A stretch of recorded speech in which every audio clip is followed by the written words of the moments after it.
Hello students, good morning. I'm here again to tell you about the food exactly. The food. What exactly is food? We are just going to learn about that which kind of food should be there और food में क्या क्या चीज़ें important हैं और उनको हम कैसे मेंटेन करते हैं, राइट। आई होप आप सबकी स्टडीज़ बहुत अच्छी चल रही हैं। Before starting the chapter I am just going to tell you something about the food, that food is our common ground. Food is our common ground and universal experience means एक food ही है जो हम सबके लिए common है, वही हमें जोड़ता है और टुगेदरनेस के लिए कहता है, जो एक साथ हमें जोड़ सकता है। The name of the chapter which we are going to learn is the improvement in the food resources, यानी जो हमारे पास रिसोर्सेज हैं फूड के, उनमें कैसे कैसे इम्प्रूवमेंट कर सकते हैं, इम्प्रूवमेंट्स क्यों ज़रूरी हैं और किस किस तरीके से इम्प्रूवमेंट्स की जाती हैं, right. So coming to the main point of this chapter कि जितने भी ऑर्गेनिजम्स हैं वो सारे के सारे ऑर्गेनिजम्स जो हैं उनके डेवलपमेंट के लिए हमें क्या ज़रूरत है, किस चीज़ की ज़रूरत है, that is food. Exactly food exactly हमें क्या देता है, हेल्थ देगा और ग्रोथ देगा। क्यों, इन दोनों चीज़ों के लिए क्या ज़रूरी है, एनर्जी। कहाँ से आती है, फूड। जो भी हम खाते हैं उससे हमें एनर्जी मिलती है, उस एनर्जी को हम कहाँ यूज़ करते हैं, अपनी हेल्थ को मेंटेन करने के लिए, अपनी ग्रोथ को मेंटेन करने के लिए, राइट। सो इसमें फूड जो है, जो हम खा रहे हैं फूड, उसमें क्या क्या चीज़ें होती हैं जो सबसे इम्पॉर्टेंट है। उसमें सबसे इम्पॉर्टेंट जो चीज़ें होती हैं वो है हमारा बेसिक वो मटेरियल जो हमारी बॉडी ग्रोथ के लिए ज़रूरी है। क्या है वो materials, carbohydrate, fats, protein and vitamins and also minerals. क्यों ज़रूरी है, इनसे हमारा जो बॉडी का स्ट्रक्चर है वो भी बनता है, प्लस हमारी बॉडी में जितनी भी हमारी लिविंग एक्टिविटीज़ हैं वो सारी की सारी इन्हीं पे डिपेंडेंट होती हैं। कुछ को हम मैक्रो मॉलिक्यूल्स कहते हैं या मैक्रो न्यूट्रिएंट्स के नाम से जानते हैं, कुछ को हम माइक्रो न्यूट्रिएंट्स के नाम से जानते हैं। अब ये जो मैक्रो न्यूट्रिएंट और माइक्रो न्यूट्रिएंट है वो क्या है, मैक्रो का मतलब होता है जो हमें बल्क में चाहिए अपनी बॉडी के लिए, जो भी हमारा कंटेंट है, फूड कंटेंट है जो हमें बल्क में चाहिए, उसको मैक्रो न्यूट्रिएंट्स के नाम से जानते हैं। वो बेसिकली कौन कौन से होते हैं, हमारा कार्बोहाइड्रेट है, फैट है और प्रोटीन है, राइट। लेकिन विटामिन्स और मिनरल्स क्या हमें उतने बल्क अमाउंट में चाहिए होते हैं, नहीं, वो हमें थोड़े थोड़े अमाउंट में चाहिए होते हैं, इसलिए उनको माइक्रो न्यूट्रिएंट्स के नाम से जानते हैं, right. Understand, I hope you understand whatever I am saying, right. So इसको जानने से पहले कि हम फूड क्यों खा रहे हैं ये हम समझ गए, राइट। इससे हम पूरी पॉपुलेशन को अपनी मेंटेन करते हैं, ये भी बात हम समझ गए, राइट। अब इसमें इसको इम्प्रूव करने के लिए कुछ रिवोल्यूशंस आए, वो रिवोल्यूशंस क्या हैं उनके बारे में भी हमें जानना चाहिए। ग्रीन रिवोल्यूशन, नाम से ही आपको समझ आ रहा होगा, ग्रीन मतलब हम वेजिटेबल्स की बात कर रहे हैं, यानी ये वो रिवोल्यूशन है जो वेजिटेबल्स के लिए लाया गया या वेजिटेबल्स के साथ लाया गया, राइट। सो ग्रीन रिवोल्यूशन क्या है, green revolution is a program introduce in many countries to increase the food production by use of modern technology, proper irrigation, improved seeds. ये सारी चीज़ें करके जो आपकी क्रॉप की प्रोडक्शन को बढ़ा दे या आपके क्रॉप की यील्ड को और उसकी क्वालिटी को बढ़ा दे, that is known as green revolution. Basically green revolution क्यों लाया गया, क्योंकि जो हमारी क्रॉप्स आ रही हैं वो हमारी पॉपुलेशन के हिसाब से कम हो रही थी, इसलिए उस पॉपुलेशन के अकॉर्डिंग जितनी उस पॉपुलेशन को ज़रूरत है उतना हम फूड पैदा कर सके, इसलिए ग्रीन रिवोल्यूशन को लाया गया। सिर्फ फूड पैदा करना ग्रीन रिवोल्यूशन का कोई एम नहीं है। एम क्या है, फूड पैदा भी हो, वैसा उतना फूड प्रोड्यूस भी हो, प्लस वो एक क्वालिटी फूड हो। क्वालिटी फूड का क्या मतलब है, क्वालिटी फूड का मतलब ये होता है कि जो फूड आपको आपके basic nutrients proper balance diet में दे सके, जितनी आपकी बेसिक रिक्वायरमेंट है आपकी बॉडी की वो आपकी बॉडी को दे सके, वो प्रॉपर वो आपका क्वालिटी फूड कहलाता है, राइट। उस फूड को मेंटेन करने के लिए क्या ज़रूरी है कि आप क्रॉप को कैसे उगा रहे हैं, कब उगा रहे हैं, कहाँ उगा रहे हैं, ये सारी चीज़ें आपको ध्यान रखनी है जब आप क्रॉप पे काम करते हैं, राइट। वाइट रिवोल्यूशन क्या है, वाइट रिवॉल्यूशन आपको कलर से समझ में आ रहा होगा। वाइट रिवॉल्यूशन का क्या मतलब है, वाइट कलर का क्या होता है, जिस जो हम खाते हैं उसमें वाइट कलर की कौन कौन सी चीज़ें होती हैं, बेसिक चीज़ है मिल्क, राइट। सो ये मिल्क रिवॉल्यूशन था जो इंडिया में चलाया गया, that is known as white revolution. White revolution क्यों चलाना ज़रूरी था, क्योंकि मिल्क का प्रोडक्शन कम हो रहा था और क्वालिटी ऑफ मिल्क बहुत अफेक्ट कर रही थी, इसलिए इस रिवॉल्यूशन को लाया गया, राइट। इसके अलावा एक ब्लू रिवॉल्यूशन भी है, आपको पता होगा ऑलरेडी इसके बारे में।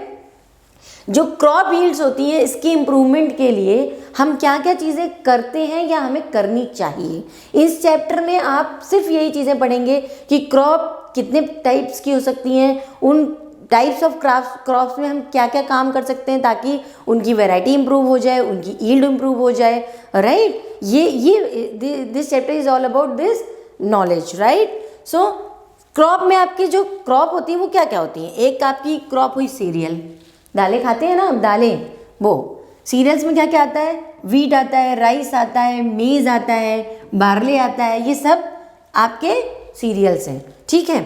They provide us carbohydrate, not only carbohydrate, और भी बहुत सारी चीज़ें होती हैं, राइट। कार्बोहाइड्रेट ज़्यादा मात्रा में पाया जाता है इसमें, ठीक है। नेक्स्ट सीड्स, सीड्स क्या होते हैं, जो बेसिक जो आप दालें खाते हैं वो सीड हैं, ठीक। सीड्स जैसे एडिबल सीड्स कौन कौन से होते हैं, चेरीज हो गई, एडिबल सीड्स में आपके सीरियल्स आते हैं, आपकी पल्सेस आती हैं, राइट, ऑयल सीड्स आते हैं, नट्स आते हैं। ये हमें बेसिकली क्या देते हैं, सीड्स में थोड़ा सा फैट होता है और प्रोटीन भी होता है, प्रोटीन भी बहुत होता है इनमें, फैट कुछ में, और जैसे जिसमें ऑयल सीड्स होंगे आपके वो फैट देंगे आपको, राइट। बाकी जो जैसे पल्सेस हैं उनमें प्रोटीन बहुत होता है, राइट। सो पल्सेस बेसिकली क्या प्रोवाइड करती हैं आपको, जो ग्राम, पी, ब्लैक और जितने भी आपके लेंटिल्स हैं ये सब क्या प्रोवाइड करते हैं आपको, प्रोटीन, सबसे ज़्यादा प्रोटीन प्रोवाइड करते हैं, ठीक है। नेक्स्ट इज वेजिटेबल, जितने आप जो वेजिटेबल्स खाते हैं आप, स्पाइसेस और फ्रूट्स, ये आपको क्या देते हैं। वेजिटेबल्स आपने सुना होगा, वेजिटेबल्स आपको मिनरल्स प्रोवाइड करते हैं और विटामिन्स प्रोवाइड करते हैं, राइट। और क्या, फ्रूट्स और स्पाइसेस, फ्रूट्स को कुछ और भी कहते हैं, याद है क्या कहते हैं, जो हमारे फ्रूट्स होते हैं और वेजिटेबल्स होते हैं ये और क्या काम करते हैं, ये आपको प्रोटेक्शन देते हैं, राइट, प्रोटेक्शन देते हैं, डिजीज़ आपको ना हो इसके लिए ये बहुत सारा काम करते हैं, ठीक है। इसलिए इनको लेना ज़रूरी होता है। क्यों लेना ज़रूरी है, क्योंकि इनमें विटामिन्स और मिनरल्स होते हैं। विटामिन और मिनरल, अब आप बोलेंगे कि विटामिन और मिनरल तो माइक्रो न्यूट्रिएंट्स हैं, इतने इतने अमाउंट में चाहिए, तो ज़रूरी नहीं है कि हम फ्रूट्स खाएं या वेजिटेबल्स खाएं, बिल्कुल ज़रूरी है। इसलिए ज़रूरी है क्योंकि ये माइक्रो न्यूट्रिएंट्स वो हैं जिनके बिना आपकी बॉडी की जितनी भी एक्टिविटीज़ हैं, लिविंग एक्टिविटीज़ हैं, वो पॉसिबल ही नहीं है। अगर ये एब्सेंट हैं तो वो या तो नहीं होंगी या बहुत धीमी होंगी, और दोनों ही कंडीशंस कैसी होंगी, दोनों ही कंडीशंस में आपकी हेल्थ अफेक्ट करेगी और आप डिजीज़ के लिए प्रोन हो जाएंगे। आपको डिजीज़ जल्दी पकड़ेगी अगर आपकी कोई भी वाइटल एक्टिविटीज़, आपकी मेटाबॉलिज्म सही नहीं है तो आप बहुत जल्दी आपको डिजीज़ पकड़ेगी, राइट। सो वो मेटाबॉलिज्म किससे सही होती है, विटामिन और मिनरल्स का रोल बहुत इंपॉर्टेंट होता है उन मेटाबॉलिज्म में, राइट। सो वेजिटेबल्स, जो लीफी वेजिटेबल्स होते हैं हमारे, वो सारे के सारे मिनरल्स और विटामिन से रिच होते हैं। वो बहुत सारे खाने चाहिए हमें। क्यों खाने चाहिए, क्योंकि हमें डेली रूटीन में ये माइक्रो न्यूट्रिएंट्स आप बहुत ज़्यादा अपनी बॉडी में स्टोर करके नहीं रख सकते, इसलिए आपको डेली डेली खाना है, राइट। आपकी क्योंकि आपकी बॉडी में आपको काम तो डेली डेली करना है ना, वो सारी एक्टिविटीज़ आपके पास डेली डेली होंगी ना। स्पाइसेस जैसे चिली हुआ, ब्लैक पेपर हुआ, फॉडर हुआ या ओट हुआ। अभी आपने सुना, हम किस में चल रहे हैं, हम कोविड एरा में चल रहे हैं ना, कोविड पीरियड चल रहा है, इसमें बोला गया ना आपको ब्लैक पेपर बहुत सारा यूज़ करिए। क्यों यूज़ करिए, क्योंकि ये आपके इम्यून सिस्टम को बूस्ट करता है। तो जब ये इम्यून सिस्टम को बूस्ट कर सकता है तो भले माइक्रोन्यूट्रिएंट दे रहा है लेकिन आपके इम्यून सिस्टम पे काम कर रहा है ना। इम्यून सिस्टम आप सही रखोगे तब तो आप अच्छे से रहोगे ना, अदरवाइज हेल्थ अफेक्ट होगी, अदरवाइज आपके लिए दिक्कत आ जाएगी, राइट, इन्फेक्शंस बढ़ जाएंगे, ठीक। इस समय इन्फेक्शन से आपको बचना ज़रूरी है, आपको ही नहीं सभी को बचना ज़रूरी है, तो हमें फूड में इन चीज़ों को लेना ज़रूरी है, राइट। क्रॉप सीजन्स बेसिकली, अब आपको अगर क्रॉप पे काम करना है तो आपको ये पता होना चाहिए ना कि आप ऐसा नहीं है कि आप कोई भी क्रॉप कभी भी उगा सकते हैं, no it's not like that. क्यों? क्योंकि हर क्रॉप का एक पर्टिकुलर सीजन है जिसमें वो आपको ग्रोथ अच्छी, ऐसा नहीं कि ग्रोथ आएगी नहीं, ग्रोथ आएगी। अगर आप उसको ऑफ सीजन में भी बो देंगे या ऑफ सीजन में भी उगाएंगे तो वो ग्रोथ देगा आपको, लेकिन प्रॉपर यील्ड नहीं देगा। अब आपको 10 किलो मिलना है, आपको 1 किलो मिल रहा है तो घाटा होगा ना आपका। तो आपको ये जानना जरूरी है कि क्रॉप के सीजन्स कौन कौन से होते हैं। 2 सीजन्स होते हैं जिसको हम बोलते हैं रबी और खरीफ के सीजन्स। बेसिकली हमारे इंडिया में बोला जाता है रबी और खरीफ के सीजन्स। वो डिपेंड करते हैं टाइम पीरियड पे, कौन कौन से टाइम में होते हैं। जो खरीफ सीजन है हमारा, वो क्या होता है, वो कब से कब तक होता है? खरीफ सीजन होता है हमारा जून से अक्टूबर तक का, जिसको हम समर सीजन कहते हैं। ठीक, समर सीजन जून से अक्टूबर तक का होता है। सिर्फ समर नहीं होता, सिर्फ मानसून भी इस पीरियड में रहता है, जून से अक्टूबर के बीच में। रबी का सीजन जो होता है वो कब कब होता है? नवंबर से अप्रैल के बीच में, राइट। विंटर क्रॉप्स बोली जाती हैं ये समर क्रॉप्स होती हैं, ये विंटर क्रॉप्स होती हैं। अब हम समर में क्या क्या चीज़ें, अगर आपने ध्यान दिया हो कभी, आपको ज़रूरी नहीं कि आप परफेक्ट किसान होंगे तभी आपको पता चलेगा कि कब कौन सी फसल आती है। आप सिर्फ ये ध्यान रखिए कि आपकी सब्जी मंडी में कौन सी चीज़ कब सबसे ज़्यादा आ रही है, आपको खुद पता चल जाएगा रबी कौन सी है, खरीफ कौन सी है। सिर्फ थोड़ा सा कॉमन सेंस लगाने की ज़रूरत है। आप देखिए, जो ब्लैक ग्राम है, ग्रीन ग्राम है, पिजन पी है, राइस है, सोयाबीन है, ये किस टाइम में सबसे ज़्यादा आता है या किस टाइम में सबसे ज़्यादा अवेलेबल है मार्केट में? आप देखेंगे जून से अक्टूबर के टाइम में ही अवेलेबल है, जून में भी अवेलेबल नहीं होता है। जून से अक्टूबर का ये इनका टाइमिंग है, अक्टूबर के बाद जब इनकी हार्वेस्टिंग हो जाती है तब ये अवेलेबल होते हैं चीज़ें, राइट। रबी के सीज़न में क्या है? रबी के सीज़न में आप वीट देखिए, गर्मियों में वीट, ग्राम, पीस, मस्टर्ड, लिनसीड, इनके जो सीड्स हैं उनकी बात हो रही है। ठीक, ये आपको उस टाइम पीरियड में मिलेंगे, ये आपको जाड़े में नहीं मिलेंगे। ठीक है, इनका जो सीज़न है, इनका जो सीज़न है, ये जो सीज़न लिखा हुआ है ये इनको उगाने का, इनकी क्रॉपिंग करने का सीज़न है, राइट। सो 2 तरीके के सीजन्स हो गए, खरीफ एंड रबी। आई होप आपको समझ में आ रही होगी ये बात। अब क्रॉप यील्ड करने के लिए आप करेंगे क्या? अगर आपको ये पता चल गया भाई इस सीज़न में ये उगा सकते हैं, इस सीज़न में ये उगा सकते हैं, बट इस सीज़न में ये उगाने के लिए भी क्या हम सिर्फ ऐसे बो देंगे और चीज़ें हो जाएंगी? ऐसा नहीं है। आप उसकी इम्प्रूवमेंट के लिए, अगर आपको मान लीजिए एक पर्टिकुलर एरिया दे दिया गया कि 1 हेक्टेयर एरिया हमने दे दिया है, इसमें आपको बहुत सारा मटेरियल ग्रो करना है, ठीक है। उसमें मान लीजिए कि 1 हेक्टेयर में आपकी कोई चीज़ 1 क्विंटल होती है, अब आपको उसमें 1 क्विंटल नहीं 1.5 क्विंटल चाहिए, तो यील्ड बढ़ाएंगे ना। आप कैसे यील्ड बढ़ा सकते हैं? उसके लिए आप क्या क्या काम करेंगे? आप किन किन चीज़ों पे काम कर सकते हैं? क्रॉप की वैरायटी पे। सबसे पहले क्रॉप की वैरायटी इम्प्रूव्ड होगी, आपकी यील्ड अपने आप इम्प्रूव हो जाएगी, राइट। क्रॉप की प्रोडक्शन में इम्प्रूवमेंट कर सकते हैं आप। प्रोडक्शन में कैसे इम्प्रूवमेंट करेंगे? उसमें जो जो एक्टिविटीज़ लगती हैं उन एक्टिविटीज़ में सही से ध्यान दे करके और सही से जितनी भी आपके रिसोर्सेज हैं उनको यूज़ करके, राइट। फिर क्रॉप की प्रोटेक्शन करके। प्रोटेक्शन क्यों करनी है? क्योंकि भाई क्रॉप जो है, आपकी जितनी भी फील्ड में क्रॉप है, वो क्रॉप कहीं ना कहीं उस इन्फेक्ट होती है या उसमें कोई कीड़े लग गए या कोई भी प्रॉब्लम आ गई, मॉनसून नहीं टाइम पे आया, उससे भी उसको प्रोटेक्शन चाहिए आपको, क्योंकि उसको तो उगना है, उसे अपने न्यूट्रिएंट्स भी चाहिए, उसे अपना वाटर भी चाहिए, सारी चीज़ें चाहिए और टाइम पे चाहिए। अगर आप टाइम पे नहीं दे पाएंगे तो वो क्रॉप 3-4 महीने की क्रॉप है, तो जाहिर सी बात है उसकी कहाँ पे इफेक्ट आएगा? प्रोडक्शन पे ही इफेक्ट आएगा, यील्ड कम हो जाएगी, राइट। तो आपको ये भी चीज़ें ध्यान रखनी है कि आपको किन किन चीज़ों से क्या क्या करना है, कब कब किस किस टाइम पे क्या क्या चीज़ याद रखनी है। कब आपको वैरायटी आप कब ध्यान रखेंगे? जब आप क्रॉपिंग करने जा रहे होंगे तब आप वैरायटी देखेंगे ना, राइट। प्रोडक्शन कब देखेंगे आप? प्रोडक्शन आपको ऑल ओवर टाइम पे उस प्रोडक्शन के बारे में सोचना होगा, क्योंकि स्टेप्स वाइज आपको अलग अलग चीज़ें यूज़ करनी पड़ेंगी उस पूरे ड्यूरेशन में जब वो क्रॉप आपकी बढ़ रही होगी, राइट। फिर क्रॉप की प्रोटेक्शन कब? पूरे टाइम में। आपको प्रोटेक्शन तो पूरे टाइम देनी पड़ेगी, राइट। क्रॉप वैरायटी इंप्रूवमेंट के लिए हम क्या क्या चीज़ें करते हैं इस समय? क्रॉप वैरायटी इंप्रूवमेंट के लिए जो भी हम चीज़ें यूज़ कर रहे हैं वो बेसिक चीज़ें हैं। एक तो आप सीड्स इम्प्रूव्ड यूज़ करिए। सीड्स इम्प्रूव्ड यूज़ करेंगे मतलब अगर आपका सीड जो है वही डिजीज्ड है तो जाहिर सी बात है आपकी क्रॉप कैसे अच्छी आएगी?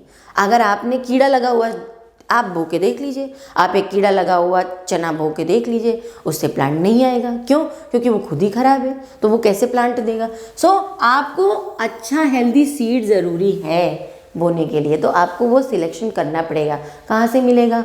कुछ ऐसी शॉप्स होती हैं, गवर्नमेंट से अवेलेबल कराती है, उनको लीजिए, राइट। और हाइब्रिडाइजेशन की प्रोसेस आप यूज़ कर सकते हैं। आप खुद तो यूज़ नहीं करेंगे, बट साइंटिस्ट करते हैं, उनसे जो अवेलेबल आपके हाइब्रिडाइज्ड मटेरियल्स हैं उनको आप ले सकते हैं। अब हाइब्रिडाइजेशन जो होता है वो क्यों इम्पॉर्टेंट है? हाइब्रिडाइजेशन हमेशा क्रॉप की वैरायटी को इम्प्रूव कर देता है। सो आप उस जो इम्प्रूव्ड क्रॉप होगी हाइब्रिडाइजेशन के बाद जो मिलती है, वो उसमें ये शक्ति होती है कि वो कुछ ऐसे फैक्टर्स से, चाहे वो आपके इन्वायरमेंटल फैक्टर्स हों, चाहे वो आपके बायोटिक फैक्टर्स हों, जो क्रॉप की प्रोडक्शन को कहीं ना कहीं अफेक्ट करते हैं, उनसे लड़ने की क्षमता होती है उसमें, राइट। तो इसलिए हाइब्रिडाइजेशन मटेरियल आपको ज़रूरी है, राइट। प्रॉपर्टीज़ जो होती हैं इम्प्रूव्ड सीड्स में, क्या क्या प्रॉपर्टी आप ढूंढेंगे, क्या क्या प्रॉपर्टी आपको ढूंढनी चाहिए? सबसे इम्पॉर्टेंट चीज़, हायर यील्ड आपको मिलनी ही चाहिए।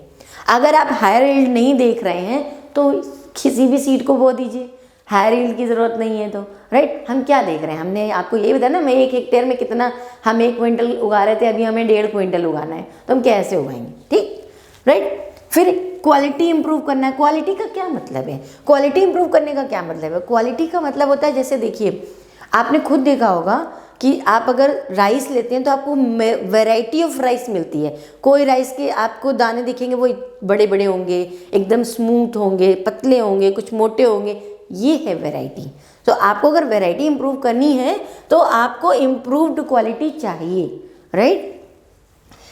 इम्प्रूव्ड क्वालिटी का मतलब सिर्फ आपकी फिजिकल अपीयरेंस से नहीं होता। अब उसमें, उस क्रॉप में जितने आपके कंटेंट्स हैं, जो न्यूट्रिएंट हैं, वो कितने अच्छे हैं। मान लीजिए वो बहुत अच्छा दिख रहा है ऊपर से और न्यूट्रिएंट कंटेंट उसका अच्छा नहीं है, तो क्या वो हम इम्प्रूव क्वालिटी बोलेंगे? नहीं बोलेंगे, राइट। बायोटिक और एबायोटिक रेजिस्टेंस अभी हमने आपको जस्ट पहले बताया कि बायोटिक रेजिस्टेंस मतलब जैसे बीटी कॉटन, आपने पढ़ा होगा बीटी कॉटन, ठीक, हाइब्रिडाइज्ड मटेरियल है वो बीटी कॉटन। वो क्या करता है? वो खुद इंसेक्ट से लड़ता है, प्लांट खुद लड़ता है, हमें इंसेक्टिसाइड की जरूरत नहीं पड़ती उसमें, राइट।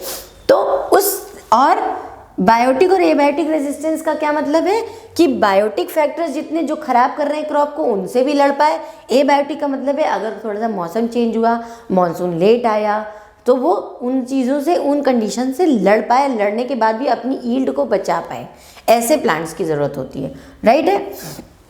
वाइडर एडेप्टिबिलिटी का भी मतलब यही होता है कि डिफरेंट कंडीशंस में वो अडेप्ट करके चल सके, क्योंकि आपके पास प्लांट को आप यहाँ से वहाँ मूव नहीं करा सकते। आपने उसको एक जगह, वो स्टैग्नेंट है उसकी ग्रोथ, लगा दिया तो उसको अडेप्ट वहीं पे करना है सारी चीज़ों को। अगर वो छोटे छोटे चेंजेस से, छोटे छोटे इन्वायरमेंटल चेंजेस से भी अफेक्ट होगा तो कभी भी क्रॉप ग्रो नहीं करेगी प्रॉपर्ली, राइट। तो उसकी अडेप्टेबिलिटी थोड़ी ज़्यादा होनी चाहिए, ठीक। एग्रोनॉमिक ट्रेड्स मतलब, डिज़ायर्ड एग्रोनॉमिक ट्रेड का क्या मतलब होता है? जो ट्रेड आप चाह रहे हो, जैसे किसी प्लांट की आप हाइट बढ़ाना चाह रहे हैं, या कुछ प्लांट्स होते हैं जिनकी आप ब्रांचिंग बढ़ाना चाह रहे हैं, जो आपकी यील्ड बढ़ा सके, राइट। वो डिज़ायर्ड ट्रेड आपको ढूंढना पड़ेगा। उस डिज़ायर्ड ट्रेड का आपको सीड ढूंढना है जो वो डिज़ायर्ड ट्रेड आपको प्रोडक्शन में दे पाए, right. So crop production improvement हम कैसे कर सकते हैं? क्रॉप प्रोडक्शन इंप्रूवमेंट करने के लिए हमें बेसिक 3 चीज़ों पे ध्यान देना है। क्या क्या चीज़ें? बेसिक 3 चीज़ें हो गई। पहला हो गया आपका न्यूट्रिएंट मैनेजमेंट। अब आप न्यूट्रिएंट का मैनेजमेंट करना है आपको, मीन्स जो न्यूट्रिएंट आप प्लांट को दे रहे हैं वो उसकी रिक्वायरमेंट के हिसाब से अगर नहीं है तो प्लांट ग्रो नहीं करेगा। क्यों? क्योंकि अगर उसको जिस समय उसको ज़्यादा नाइट्रोजन की ज़रूरत है, ज़्यादा ऑक्सीजन की ज़रूरत है, ज़्यादा फास्फोरस की ज़रूरत है, और आपके सॉइल में ना नाइट्रोजन है ना फास्फोरस है, तो ग्रो करेगा? हम आपको ऐसा खाना दे दें जिसमें ना कार्बोहाइड्रेट है, ना प्रोटीन है, ना फैट है, आप ग्रो करेंगे? नहीं कर सकते ना। तो आपको न्यूट्रिएंट मैनेजमेंट देखना है, क्योंकि हर प्लांट अलग होता है, हर प्लांट की रिक्वायरमेंट अलग होती है। जैसे हम अलग होते हैं, हमारी रिक्वायरमेंट अलग होती है, हमारी हर किसी की बॉडी की रिक्वायरमेंट अलग होती है। किसी को किसी टाइम पे कोई चीज़ की ज़रूरत होती है, किसी को किसी टाइम पे किसी और चीज़ की ज़रूरत होती है, राइट। तो वो हमें देखना है। इरिगेशन, सिंचाई, हम इरिगेशन कब करें और कितना करें, ये दोनों ही चीज़ें इंपॉर्टेंट है। ये सिर्फ इंपॉर्टेंट नहीं कि आपने ऐसे पानी छोड़ दिया और हो गया, नहीं, इरिगेशन कैसे करें और कितना करें, ये चीज़ें बहुत इंपॉर्टेंट होती हैं हमारे क्रॉप के प्रोडक्शन में, right. Cropping patterns, cropping patterns का मतलब होता है, मैं आपको डिटेल में भी बताऊंगी क्रॉपिंग पैटर्न क्या होता है। डिफरेंट टाइप के पैटर्न्स डिफरेंट जगहों पे ज़रूरी होते हैं। हम प्लेन में रहते हैं, कुछ लोग पहाड़ों पे रहते हैं, राइट। क्या दोनों लोग एक तरीके से क्रॉपिंग कर सकते हैं? नहीं, क्योंकि क्रॉप ही नहीं उगेगी। हम पहाड़ों की तरह क्रॉपिंग करते हैं, हमारे यहाँ नहीं होगा। पहाड़ वाले हमारी तरह क्रॉप पैटर्न यूज़ कर लें, उनका नहीं कुछ उगेगा। क्यों? क्योंकि इन्वायरमेंट के अकॉर्डिंग आपको क्रॉपिंग पैटर्न रखना पड़ेगा अगर आपको क्रॉप की यील्ड अच्छी चाहिए, राइट। क्योंकि एडाफिक फैक्टर बहुत इंपॉर्टेंट होते हैं जब हम क्रॉप का प्रोडक्शन करने जा रहे होते हैं।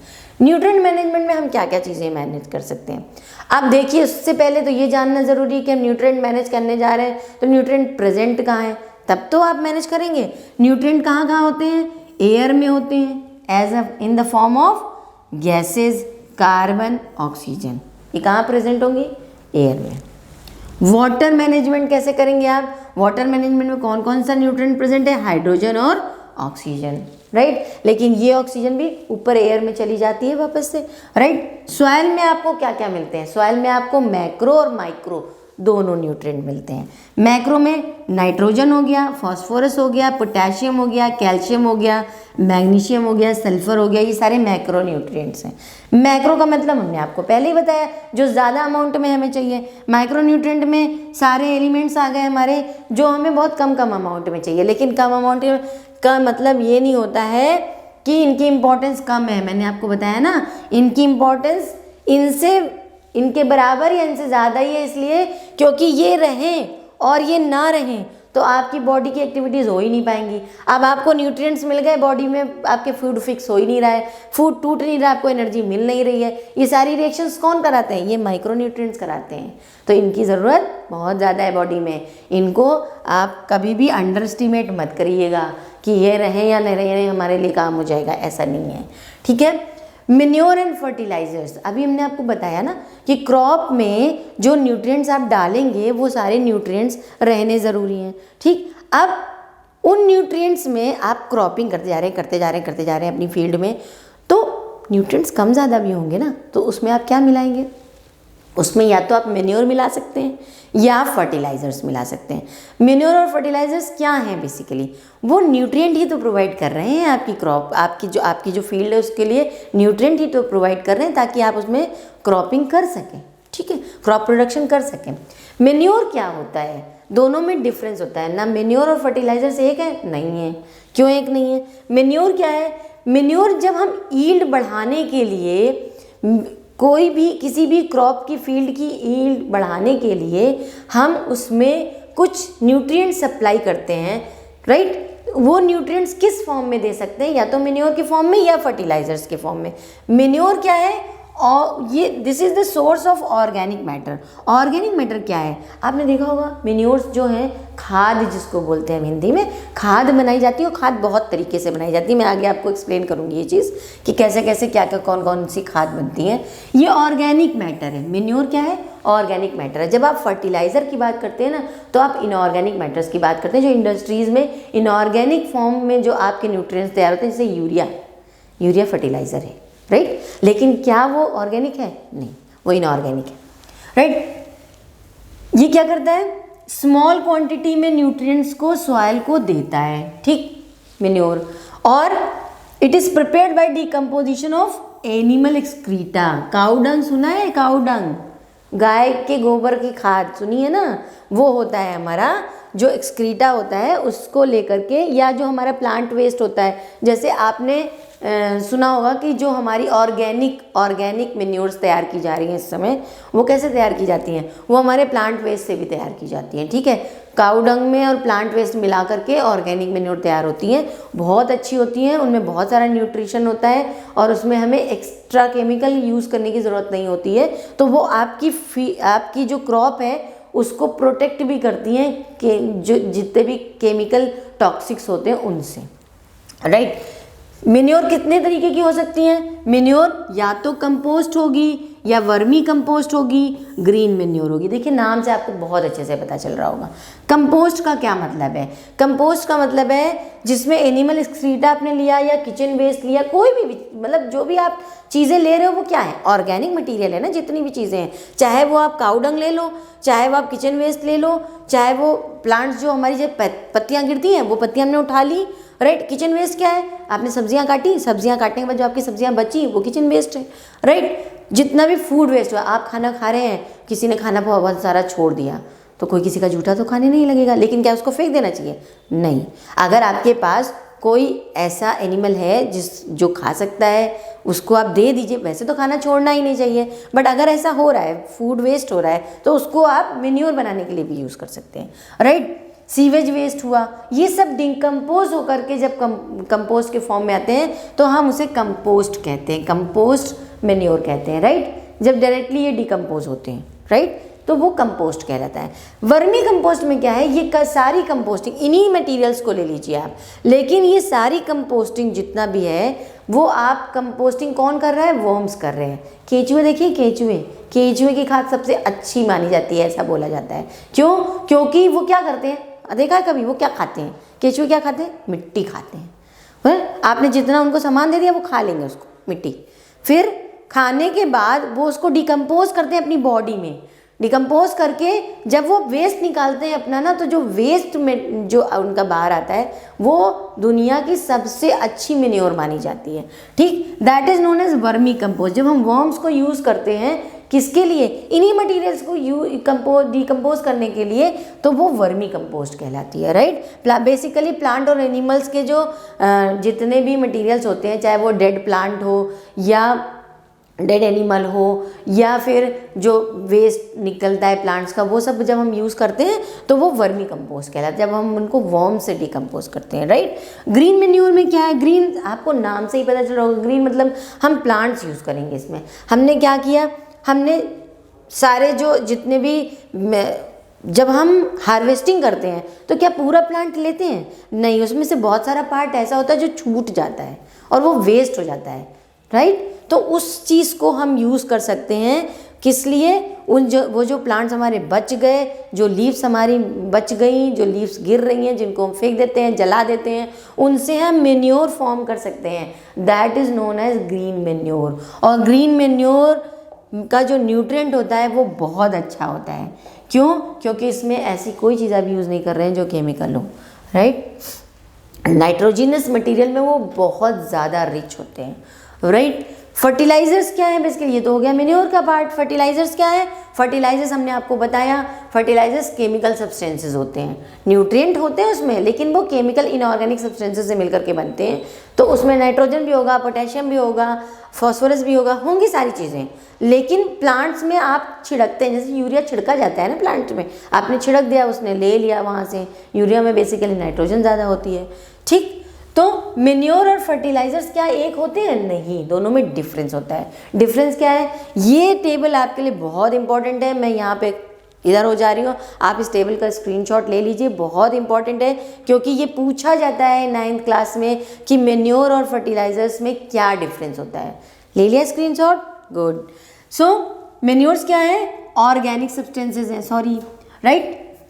मेन्योर्स क्या है? ऑर्गेनिक सब्सटेंसेज से बनी होती हैं। अभी हमने आपको पिछली स्लाइड में ही बताया है, तो आई होप कि आप भूले नहीं होंगे। ये ऑर्गेनिक सब्सटेंसेस से बने होते हैं, ये इनऑर्गेनिक सब्सटेंसेस से बने होते हैं, मैंने एग्जांपल आपको बताया, ठीक। ये नेचुरल सब्सटेंसेस के डिकम्पोजिशन से बनते हैं, मतलब नेचुरली डिकम्पोज हो रहे हैं।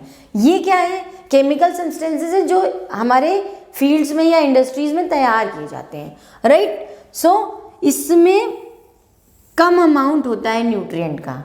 कम अमाउंट क्यों होता है? क्योंकि हम जब डिकम्पोज करते हैं किसको? ऑर्गेनिक मैटर को, तो उसमें न्यूट्रिएंट पूरा तो नहीं होता है ना, डिफरेंट काइंड ऑफ न्यूट्रिएंट जरूर मिलेंगे आपको उसमें, लेकिन कम अमाउंट में। क्यों?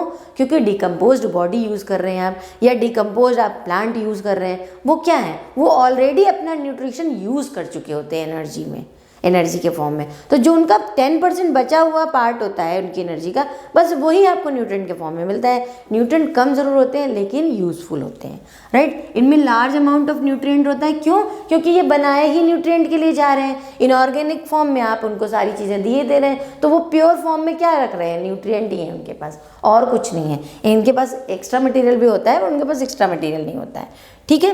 ये चीप होते हैं, मतलब चीप इन द सेंस कि ये सस्ते होते हैं, इनमें आपको बहुत ज़्यादा पैसा खर्च करने की ज़रूरत नहीं है, क्योंकि इन वो चीज़ों से बना रहे हैं जो आप वेस्ट कर रहे हैं, फेंक दे रहे हैं वेस्ट की तरह।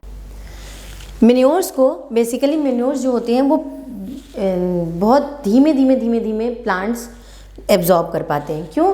क्योंकि ये इनसॉल्युबल होते हैं वाटर में, राइट। बट फर्टिलाइजर्स जो होते हैं वो जल्दी एब्जॉर्ब होते हैं, क्योंकि ये प्यूरिफाइड फॉर्म में होते हैं और इनको वाटर सॉल्युबल बनाया जाता है ताकि ये वाटर में सॉल्युबलाइज हो जाए और सॉल्युबलाइज होकर के इनको यूज ईजिली प्लांट ले सके, ईजिली एब्जॉर्ब कर सके, राइट। ये इनको स्टोर करना या ट्रांसपोर्ट करना थोड़ा सा क्रिटिकल होता है, कि इनकी पैकेजिंग इतनी प्रॉपर नहीं होती है, घर में बनाए गए होते हैं और इनकी पैकेजिंग में ये थोड़ा मॉइस्चर्ड होती है, तो पैकेजिंग में प्रॉब्लम थोड़ी सी क्रिएट करती है। बट इसको स्टोर करना बहुत ईजी है, क्योंकि ड्राइड फॉर्म में होते हैं, वाटर में कंटेंट मॉइस्चराइजर होता ही नहीं है, तो इसके ख़राब होने के चांसेस नहीं होते हैं। इसको स्टोर करना बहुत आसान होता है। ओके, सो स्टूडेंट्स, आपने इसका स्क्रीनशॉट ले लिया है, क्योंकि ये टेबल बहुत इंपॉर्टेंट है कि दो फर्टिलाइज़र और मैन्योर में एग्जैक्टली क्या डिफरेंस होता है, राइट। आई होप आपने इसका स्क्रीनशॉट ले लिया है, ठीक है। इरिगेशन, मैंने आपको दूसरा पॉइंट बताया कि जो आपकी प्रोडक्शन के लिए ज़रूरी है वो क्या है? इरिगेशन। आप कब कितना पानी देंगे किस क्रॉप को, ये बहुत ज़रूरी है आपके लिए जानना। इरिगेशन में the process of supplying of water to the crop plant is called as irrigation. Irrigation में आप दो तरीके से, मतलब कई टाइप्स होते हैं इरिगेट करने के किसी भी क्रॉप को, लेकिन जो बेसिक टाइप्स होते हैं, एक होता है जैसे कि आप वेल बना सकते हैं, राइट। आप वेल बना सकते हैं। वेल कौन कौन से बनते हैं? वेल दो तरीके के बनते हैं, एक आपका डग वेल होता है, एक आपका ट्यूब वेल होता है। डग वेल आपने देखा होगा, जिसको कुआं कहते हैं हम गाँव में, जो कुआं होते हैं वो, राइट। उसमें जो ऑपरेशंस होते हैं वो पंप्स से ऑपरेट हो सकते हैं, और राइट। और जो ट्यूबवेल्स होती हैं, नीचे जो पंप लगा देते हैं, ऑटोमेटिक पंप जो लगा देते हैं, उससे हम ऑपरेट करते हैं, उससे पानी ऊपर खींचा जाता है और ऊपर हम एक स्टोरेज पार्ट बनाते हैं उसका, जहाँ पे हम स्टोर कर सकते हैं वाटर को। वहाँ से हम खेतों में पाइपलाइंस डालते हैं कि पाइप्स के थ्रू, या छोटी छोटी नालियाँ बनाते हैं, नालियों के थ्रू पानी जा सके, राइट। कैनल्स बनाते हैं, कैनल्स बना सकते हैं आप वाटर को देने के लिए। जो जैसे रिवर्स होती हैं, जैसे मान लीजिए आपके पास ट्यूबवेल की व्यवस्था नहीं है या इलेक्ट्रिसिटी की प्रॉब्लम आ रही है, तो रिवर से डायरेक्ट कैनल्स बना करके आप अपने खेतों तक, फील्ड तक ला सकते हैं, राइट। फिर रिवर लिफ्ट सिस्टम बनता है। रिवर लिफ्ट सिस्टम में क्या होता है, जब पंप्स के थ्रू जब हम पानी को लाते हैं ना, रिवर्स के थ्रू, जितने भी रिवर्स के पास में जितनी भी फील्ड्स होती है उनके लिए प्रॉपरली होता है, तो उसमें हम पंप्स के थ्रू पानी को खींच सकते हैं वहाँ से डायरेक्ट, और डायरेक्ट हम फ्लो कर सकते हैं अपने फील्ड्स में। टैंक्स बना सकते हैं, जैसे मैंने आपको बताया कि ट्यूबवेल में भी टैंक्स बनाते हैं, स्टोरेज टैंक बनता है ताकि वहाँ पर कलेक्ट हो सके पानी। सीधे नीचे से मोटर से तो नहीं आ सकता, नीचे से मोटर से आकर के सीधे उसमें चला जाए, आपका फील्ड्स में चला जाए, ऐसा नहीं है, राइट। वहाँ पे भी टैंक बनाए जाते हैं और टैंक्स आप बना सकते हैं इस छोटे छोटे स्टोरेज के लिए, रिजर्वायर्स जो बनते हैं। रेन वाटर हार्वेस्टिंग बहुत इंपॉर्टेंट है। क्यों? क्योंकि जो हमारा वाटर लेवल है, नीचे ग्राउंड लेवल जो है, अंडरग्राउंड जितना भी वाटर लेवल है, वो धीरे धीरे कम होता जा रहा है। उसको सेव करने के लिए, उसको उस लेवल तक लाने के लिए जो सबसे इम्पॉर्टेंट पॉइंट है वो रेन वाटर हार्वेस्टिंग है। वो करनी ज़रूरी होती है, और वो बहुत आसानी से आप घरों में भी कर सकते हैं, बाहर भी कर सकते हैं, राइट। उनको एक छोटे छोटे स्टोरेज पॉइंट्स बनाने होते हैं। अब ये जो रेन वाटर हार्वेस्टिंग है, ये क्यों ज़रूरी है? क्योंकि जो रेन का वाटर होता है, आपने देखा होगा नालियों में बह गया, वो पूरा सीवेज में चला गया, वो किसी काम का नहीं रह गया, बट उसमें बहुत सारे ऐसे मिनरल्स होते हैं जो एटमॉस्फेयर से आ रहे होते हैं, तो उनमें आप बहुत अच्छा न्यूट्रिशन होता है जो हमारा सीवेज में चला जाता है। उसको अगर हम हार्वेस्ट कर लेंगे तो उसको थोड़ा सा प्यूरीफाई करके हम इरिगेशन के लिए बहुत आसानी से यूज़ कर सकते हैं, right. So these are the types of irrigation basically. Now crop patterns, जो बेसिक चीज़ है आपकी क्रॉप पैटर्न पे ज़रूरी क्यों है काम करना, क्योंकि आप अगर क्रॉप को प्रॉपरली जैसी आपकी सॉइल है और जैसा आपका एटमॉस्फेयर है उसके अकॉर्डिंग अगर आपका क्रॉप पैटर्न अच्छा है तो आपकी यील्ड अपने आप बढ़ जाती है। अगर आपने क्रॉप पैटर्न पे ध्यान नहीं दिया तो आपकी यील्ड गिर जाएगी या फिर हो सकता है कुछ भी ना पैदा हो, राइट। तो क्रॉप पैटर्न पे ध्यान रखना बहुत ज़रूरी है। क्रॉप पैटर्न में आप 3 तरीके के पैटर्न्स होते हैं, एक मिक्स्ड क्रॉपिंग होती है, इंटर क्रॉपिंग होती है, क्रॉप रोटेशन होता है। ऐसा नहीं है कि ये आप सारी चीज़ें हर क्रॉप के साथ कर सकते हैं, ऐसा नहीं है। डिफरेंट क्रॉप्स में आपको डिफरेंट आपकी टेक्निक लगानी पड़ती है, राइट। जैसे जो आपका मिक्स्ड क्रॉप है वो उसका क्या फंक्शन होता है मिक्स्ड क्रॉप का। मिक्स्ड क्रॉप मिक्सिंग का मतलब समझ ही नहीं होंगे आप, 2 या 4 चीज़ें आपस में मिक्स्ड कर दी हमने, राइट। वो जब आप 2 या 2 से अधिक प्लांट्स स्पीशीज़ को एक ही फील्ड में ग्रो करते हैं तब हम उसको मिक्स्ड क्रॉप कहते हैं, राइट। जैसे हमने वीट और ग्राम एक में ग्रो कर सकते हैं, एक ही टाइम पीरियड के हैं। वीट और मस्टर्ड आप यूज़ कर सकते हैं। आपने देखा होगा जहाँ पे गेहूँ लगाया जाता है, कभी ध्यान से देखिएगा, अभी तक नहीं देखा तो एक बार ज़रूर देखिएगा कि जहाँ पर गेहूँ लगाया जाता है वहाँ पर आपको बीच में बहुत सारे मस्टर्ड के प्लांट मिलेंगे। क्यों? क्योंकि वो मस्टर्ड जो होता है और जो गेहूँ होता है उन दोनों को एक साथ बोने से दोनों ही एक दूसरे को सपोर्ट करते हैं और आपकी यील्ड अच्छी होती है। ग्राउंड नट के साथ आप सनफ्लावर लगा सकते हैं, राइट। सो ये मिक्स्ड क्रॉपिंग हो गई आपकी, जितनी भी है ये मिक्स्ड क्रॉपिंग हो गई। लेकिन इंटर क्रॉपिंग और मिक्स्ड क्रॉपिंग में अंतर होता है। आपको दोनों लगेंगे एक जैसे, लेकिन दोनों में अंतर होता है।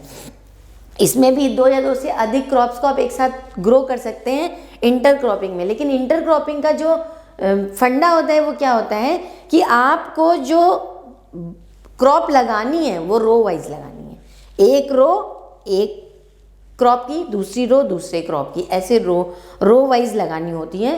दैट इज नोन एज, मतलब दो सिमिलर क्रॉप के बीच में कोई एक different crop, this is called as inter cropping. इसीलिए इसको इंटर क्रॉपिंग कहते हैं। इंटर मतलब 2 के बीच में, ठीक, 2 सिमिलर के बीच में कुछ ऐसी रोज होती हैं जो अलग वेराइटी की हों। जैसे सोयाबीन और मेज़, सोयाबीन की फसल में मेज़ बो सकते हैं आप, या मेज़ की फसल में सोयाबीन बो सकते हैं। फिंगर मिलेट या मतलब बाजरा के साथ आप लोबिया बो सकते हैं, ठीक। तो करते कैसे, हमने एक रो इसकी लगाई, एक रो इसकी लगाई, राइट, फिर एक बाजरा की लगाई, बाजरे के बाद एक लोबिया की लगाई, फिर एक बाजरा की लगाई, फिर एक लोबिया की लगाई। ये होती है आपकी inter cropping, right. Crop rotation सबसे इम्पॉर्टेंट पॉइंट होता है किसी भी क्रॉप को उगाने वाले किसान के लिए या किसी भी व्यक्ति के लिए। क्रॉप रोटेशन बहुत इंपॉर्टेंट है। क्यों? क्योंकि जब आप किसी भी फील्ड में क्रॉप लगाते हैं तो हर प्लांट को हर न्यूट्रिएंट की बराबर आवश्यकता नहीं होती। मीन्स जैसे 2 व्यक्ति हैं, मैं और आप, तो हमारी रिक्वायरमेंट किसी भी न्यूट्रिएंट के लिए अलग है हमारी बॉडी के हिसाब से, आपकी रिक्वायरमेंट आपकी बॉडी के हिसाब से अलग है उसी न्यूट्रिएंट की। मीन्स वो न्यूट्रिएंट हो सकता है आप ज़्यादा लेती, आपकी बॉडी ज़्यादा कंज्यूम करती हो 1 घंटे में, और 1 घंटे में मेरी बॉडी कम कंज्यूम करती हो, राइट। बिल्कुल वैसा ही प्लांट्स के साथ होता है। वो कंजम्पशंस करते हैं सेम न्यूट्रिएंट्स का, अमाउंट ऑफ न्यूट्रिएंट अलग अलग होता है, राइट। तो क्रॉप रोटेशन क्या कहती है, जैसे आपने एक सीजन में एक फील्ड में मान लीजिए आपने लेग्यूम लगाया, ठीक। मैंने आपको इस चैप्टर से पहले बताया था सिम्बायोटिक बैक्टीरिया जो होते हैं वो बायोजियोकेमिकल साइकिल्स में क्या करते हैं। बायोजियोकेमिकल साइकिल्स में वो सिम्बायोटिक बैक्टीरिया लेग्यूम्स के साथ नीचे उसके नोड्यूल में सिम्बायोंट की तरह रहते हैं और नाइट्रोजन फिक्स करते हैं, राइट। वहाँ पे बहुत सारा नाइट्रोजन हो जाता है। अगर आपने वहाँ लेग्यूम लगा दिया तो उस पूरी फील्ड में नाइट्रोजन बहुत ज़्यादा हो जाएगा ऑन मिनरल्स की अपेक्षा, राइट। तो अब अगर आप उसमें लेग्यूम लगातार लगाते रहेंगे तो क्या होगा, बाकी के फॉस्फोरस हो गए और बाकी के मैक्रो माइक्रो न्यूट्रिएंट्स हो गए वो सॉइल से कम हो रहे हैं, लेकिन बढ़ क्या रहा है, केवल नाइट्रोजन। इम्बैलेंस हो जाएगा। ये इम्बैलेंस नहीं होना चाहिए। अगर ये इम्बैलेंस होगा तो आपकी सॉइल बैरन हो जाएगी, आप कुछ नहीं लगा पाएंगे। इसलिए क्रॉप रोटेशन जरूरी होता है। अगर आपने 1 साल उसमें लेग्यूम लगाया है तो सेकेंड ईयर उसमें लेग्यूम मत लगाइए, कोई ऐसा प्लांट लगाइए जो नाइट्रोजन ज़्यादा लेता हो, फॉस्फोरस कम लेता हो, राइट। तो वो क्या करेगा, वो बैलेंस कर देगा आपके पूरे, उसको बैलेंस कर देगा, ठीक, सॉइल को। तो सॉइल में न्यूट्रिशन बैलेंस करने के लिए क्रॉप रोटेशन बहुत इंपॉर्टेंट होता है, राइट। क्या एडवांटेजेस हैं, सॉइल की फर्टिलिटी मेंटेन रहती है, राइट। पेस्ट और वीड्स को कंट्रोल करता है। पेस्ट और वीड्स को कंट्रोल क्यों करता है? क्योंकि क्रॉप रोटेशन में एक क्रॉप आपने लगाई एक बार, वहाँ पे कोई उस क्रॉप का पर्टिकुलर पेस्ट आ गया, बट आपने दूसरी ऐसी क्रॉप लगा दी जो इस पेस्ट को सपोर्ट नहीं कर रहा है, वो पेस्ट खत्म हो जाएंगे वहाँ से, राइट। तो उसको, उस पेस्ट और वीड्स को भी कंट्रोल करता है। प्लस ये बीच बीच में अच्छी जो क्रॉप्स होती हैं वो जब आप रोटेट करते रहेंगे तो वो उनकी ग्रोथ भी बढ़ेगी, क्योंकि न्यूट्रिएंट आपका सही हो रहा है फील्ड में, इस वजह से वो उनकी ग्रोथ और यील्ड दोनों अपने आप बढ़ जाएगी, ठीक। क्रॉप प्रोटेक्शन इम्प्रूवमेंट आप कैसे कर सकते हैं? क्रॉप प्रोटेक्शन इम्प्रूवमेंट क्या है? आप जो भी क्रॉप लगा रहे हैं, क्या वो अपने आप ही ऐसे सही से रहेगी? नहीं, उसमें आपके पेस्ट भी आएंगे, उसमें आपकी वीड्स भी आएंगी, उनसे आपको प्रोटेक्ट करना है ना। तो आप प्रोटेक्ट कैसे करेंगे? या तो आप पेस्ट कंट्रोल करिए, जब ग्रोथ हो रही है तो पेस्ट ना लगने पाए, कीड़े ना लगें, बाकी के भी पेस्ट ना लगे, नहीं तो क्या होगा, आपकी क्रॉप खत्म हो जाएगी। क्रॉप खत्म हो गई तो यील्ड कहाँ है? आपको नहीं मिलेगी। ग्रेन्स का स्टोरेज कर सकते हैं आप। ग्रेन्स का स्टोरेज कैसे करेंगे? ग्रेन्स के स्टोरेज के लिए क्या होते हैं, आपके जो स्टोरेज हाउसेस बनते हैं उनमें आप कर सकते हैं, राइट। क्या क्या चीज़ कर सकते हैं? पेस्ट कंट्रोल कैसे करेंगे आप? पेस्ट कंट्रोल करने के लिए आपको सबसे ज़्यादा ज़रूरी क्या है भाई? Paste is any destructive organism which can destroy और हार्म क्रॉप्स और प्रोडक्ट्स ऑब्टेन फ्रॉम देम। सिर्फ पेस्ट ये नहीं होता कीड़ा लग गया पेस्ट है, नहीं, वीड भी पेस्ट है, खत्म कर रही। क्यों? वीड वो न्यूट्रिशन ले रही जो आपके प्लांट को चाहिए। वीड आपके काम की नहीं है, प्लांट आपके काम का है, तो वो यील्ड कम कर देगी ना बगल वाले प्लांट की, तो वो भी खत्म करना ज़रूरी है। सो टाइप्स ऑफ पेस्ट कौन कौन से हो गए पेस्ट? एक आपकी वीड हो गई, ठीक। वीड क्या है? जो प्लांट आप नहीं चाहते, जो न्यूट्रिशियस नहीं है, जो आप खा नहीं सकते हैं, ठीक, वो उग रहा है, जैसे ज़ैंथियम, ठीक। इंसेक्ट्स, पेड़ों में कीड़े लग जाते हैं। कीड़े कई प्रकार के होते हैं, कुछ होते हैं जो पेड़ ही खा लेते हैं पूरा, कुछ होते हैं वो स्टेम खा लेते हैं, कुछ होते हैं वो लीफ खा लेते हैं, कुछ होते हैं जो सीड्स खा लेते हैं, यानी फ्रूट्स खा लेते हैं, ठीक है। तो क्या होगा, अब इनमें से कोई भी आपकी क्रॉप में कीड़ा लग गया, कोई भी, ठीक, क्या होगा, सबके सब, अगर मान लो उसने लीफ खा ली तो फोटोसिंथेसिस नहीं होगी, खाना नहीं मिलेगा आपकी क्रॉप को, खाना नहीं मिलेगा तो वो फ्रूट अच्छा नहीं देगा, यील्ड अच्छी नहीं होगी आपकी, यील्ड अच्छी नहीं होगी तो उस प्लांट को लगाने का कोई फायदा नहीं है, राइट। रूट, स्टेम और लीफ किसी को भी कट कर रहे हो, आपका प्लांट की यील्ड अफेक्ट होगी, राइट। सेल सैप सक कर लेते हैं, प्लांट का सेल सैप सक कर लेते हैं। सेल सैप में वो मटेरियल होता है जो प्लांट को ग्रो करने के लिए सारे मटेरियल्स दे रहा होता है। सेल सैप ही सक कर लेंगे तो आप चाहे जितना नीचे सॉइल में न्यूट्रिएंट दे दीजिए, ऊपर से तो सक हो गया ना, तो ग्रोथ नहीं होगी ना, प्लांट की ग्रोथ अफेक्ट हो जाएगी, ठीक। पैथोजेंस क्या करते हैं? कोई भी बैक्टीरिया हो, फंजाई हो, वायरस हो, जो प्लांट को कहीं ना कहीं से नुकसान पहुंचा रहा है, बीमारियां कॉज कर दे रहा है प्लांट में, तो डिजीज प्लांट की अगर यील्ड आप ले भी लेंगे तो जाहिर सी बात है वो आगे आपको क्या देगी, डिजीज देगी किसी तरीके की, क्योंकि उसका यील्ड खराब होगा, उसके ग्रेन्स खराब होंगे, उसकी फ्रूट्स भी अफेक्टेड होंगे उस डिजीज की वजह से, राइट। सो ये किसके थ्रू ट्रांसमिट होते हैं? एयर, वाटर और सॉइल के थ्रू ट्रांसमिट होते हैं, जितने भी आपके ये पैथोजेंस हैं, राइट। अब ग्रेन्स की स्टोरेज कैसे कर सकते हैं आप? ग्रेन्स की स्टोरेज में जो बेसिक प्रॉब्लम्स आती है, स्टोरेज तो मतलब आप चलिए स्टोरेज, आपने स्टोरेज मटेरियल बना या स्टोर रूम बना लिया, स्टोर रूम में आप इसको स्टोर कर रहे हैं, प्रॉब्लम क्या आएगी? एक तो बायोटिक प्रॉब्लम आएगी। बायोटिक मतलब कोई भी जिंदा चीज़ जो प्रॉब्लम क्रिएट कर रही है, ठीक है। तो बायोटिक में क्या आएंगे? आपके इंसेक्ट्स आएंगे जो आपके ग्रेन्स को खा सकते हैं, बर्ड्स खा सकती हैं, माइट्स खा सकते हैं, बैक्टीरिया, फंजाई खा सकते हैं, ठीक। ये आपके क्यों? क्योंकि जहाँ आप स्टोर कर रहे हैं वहाँ थोड़ा बहुत तो मॉइस्चर होगा, मॉइस्चर इन सबको अट्रैक्ट करेगा, तो आपको ये ध्यान देना पड़ेगा कि आपने स्टोर तो कर दिया है अपना ग्रेन, लेकिन जो ग्रेन स्टोर किया है उनको ये बायोटिक फैक्टर्स अफेक्ट तो नहीं कर रहे हैं। अगर कर रहे हैं तो उसके लिए जो आपके मटेरियल्स आते हैं उनको प्रोटेक्ट करने के लिए वो यूज़ करने पड़ेंगे, राइट। एबायोटिक फैक्टर में क्या आएंगे? एबायोटिक फैक्टर में मान लीजिए वो रखा है मॉइस्चर की वजह से, उसमें उसकी क्वालिटी अफेक्ट हो रही है। क्वालिटी कैसे अफेक्ट होगी? वेट लॉस हो गया, कलर चेंज हो गया, या जर्मिनेशन ही उसका लॉस हो गया, मान लीजिए रखे अब ये तीनों चीज़ें किस वजह से हो सकती हैं? या तो वहाँ पे टेम्परेचर प्रॉपर नहीं है, अगर टेम्परेचर प्रॉपर नहीं रहेगा तो वो जाहिर सी बात है डिग्रेड होंगी जितनी भी चीज़ें वहाँ पर रखी हैं, राइट। मॉइस्चर कंटेंट सिर्फ उतना रहना चाहिए जो उस ग्रेन के हेल्दी वहाँ पे रहने के लिए ज़रूरी हो, ना उससे ज़्यादा होना चाहिए ना उससे कम होना चाहिए, राइट। सो इन सब के लिए, इन सब के अलावा जो एक चीज़ सबसे इम्पोर्टेंट अभी स्टार्ट हो रही है वो क्या है? ऑर्गेनिक फार्मिंग पे बहुत ज़्यादा ध्यान दिया जा रहा है। वजह क्या है ऑर्गेनिक फार्मिंग की? ऑर्गेनिक फार्मिंग पे ध्यान देने की वजह ये है कि एक तो इसमें जितनी भी काम किए जाते हैं, जो भी फार्मिंग की जाती है उसमें ऑर्गेनिक मटेरियल इन्वॉल्व है, तो हमारे जितने भी केमिकल टॉक्सिक्स हैं उनसे हम बच जाते हैं, right. So organic farming basically क्या है? Use of fertilisers and pesticides. Basically क्या करते हैं, इनका डिसएडवांटेज क्या है कि जो भी पेस्टिसाइड्स हम यूज़ कर रहे हैं या फर्टिलाइजर्स यूज़ कर रहे हैं वो केमिकल हैं। वो क्या करते हैं? अल्टीमेटली वो हमारी सॉइल को अफेक्ट करते हैं, उसके पीएच को अफेक्ट करेंगे, उसकी सॉइल कंटेंट को अफेक्ट करेंगे। जो आप अगर ध्यान दें तो एक्सट्रीम इफेक्ट उसका कहाँ आएगा? हमारी क्रॉप पे आएगा, ठीक।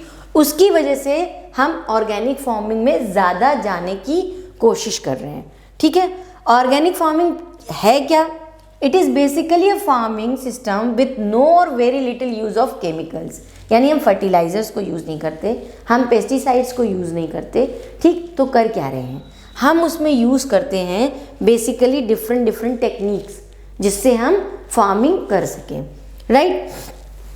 फूड ग्रेन्स को अगर हम मतलब बेसिकली कौन कौन सी टेक्निक्स यूज़ करते हैं हम? उसमें वो फर्टिलाइज़र्स यूज़ करते हैं, जैसे हमने बायो फर्टिलाइज़र्स यूज़ कर लिए, मीन्स वो लिविंग हमारे मटेरियल्स जो फर्टिलाइज़र्स की तरह काम कर सकते हैं, हम उनको अगर यूज़ कर रहे हैं, ऑर्गेनिक फार्मिंग है। हम ऐसा मेन्योर यूज़ कर रहे हैं जिसमें कोई केमिकल नहीं है, ऑर्गेनिक फार्मिंग है, राइट। सो किस किस टाइप से हम अपना जो फूड ग्रेन्स है उसको प्रोटेक्ट करने के लिए क्या कर सकते हैं? ड्राइंग मीन्स आपका जो ग्रेन है वो प्रॉपरली सन ड्राइड अगर होगा तो सन से ड्राई करने में दो बहुत इंपॉर्टेंट चीज़ें होती हैं जो जिससे सन इसको प्रोटेक्ट करता है। एक तो सन में यूवी रेज होती हैं, सो सन की जो यूवी रेज होती हैं वो उसके अपर सरफेस पे पाए जाने वाले जितने भी माइक्रोब्स होते हैं उनको वो ख़त्म कर देती है।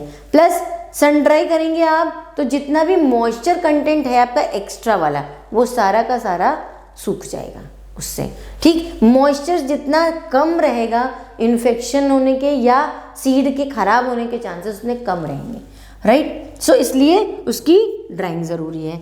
हाइजीन मेंटेन करने के लिए हम क्या करेंगे? हाइजीन मेंटेन करना का मतलब ये होता है कि आप जहाँ पे इसको स्टोर कर रहे हैं वहाँ पे ऑलरेडी कोई माइक्रोब तो नहीं मौजूद है, उसको सही से क्लीन अप रखेंगे तभी आपका जो स्टोर्ड मटेरियल है वो सुरक्षित रहेगा, राइट। तो इंसेक्ट्स ना हो या वहाँ पे कोई और माइक्रोब प्रेजेंट ना हो जो उसमें ग्रो कर जाए, इसलिए इसको प्रॉपरली जो रूफ वगैरह होती है वो क्रैक्ड ना हो ताकि वहाँ से एयर से आपका सारे माइक्रोब्स ना आ जाए, राइट। ये आपको प्रॉपरली ध्यान देना पड़ेगा।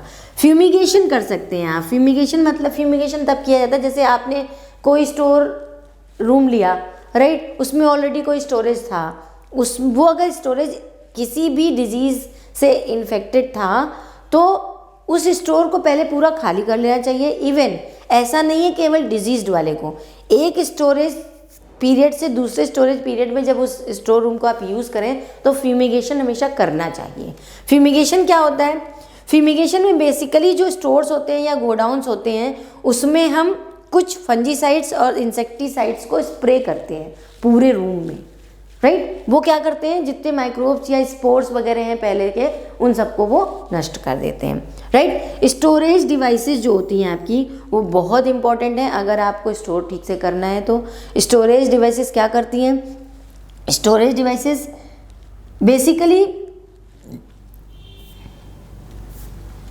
बेसिकली जो स्टोरेज डिवाइसेस हैं वो क्या करती हैं कि ड्राइड और क्लीन्ड ग्रेन्स को रखने के लिए आपको किस चीज़ में स्टोर कर रहे हैं, आप किसी बैग में स्टोर कर रहे हैं, किसी प्लेस पे स्टोर कर रहे हैं या प्रॉपर आप उसके लिए कोई स्टोरेज मटेरियल बड़े बड़े बना रहे हैं, पैकेट्स बना रहे हैं, ये आपको ध्यान रखना पड़ेगा। ये डिपेंड करेगा कि आप क्या चीज़ स्टोर करने जा रहे हैं इस बात पर। जिस चीज़ को आपको स्टोर करना है उसके अकॉर्डिंग आपका स्टोरेज मटेरियल होगा तो आपको उसको स्टोर करना आसान होगा और ज़्यादा टाइम तक आप इसको स्टोर कर सकते हैं। मॉइस्चर रेजिस्टेंट रखेगा ये इसको और टेम्परेचर रेजिस्टेंट भी रखेगा, जिससे आपकी जो ये फैक्टर्स हैं जिनकी वजह से थोड़ा सा अप डाउन हो और आपका जो ग्रेन है वो ख़राब हो जाए, वो नहीं ख़राब होगा, राइट। सो एनिमल हस्बेंड्री क्या है?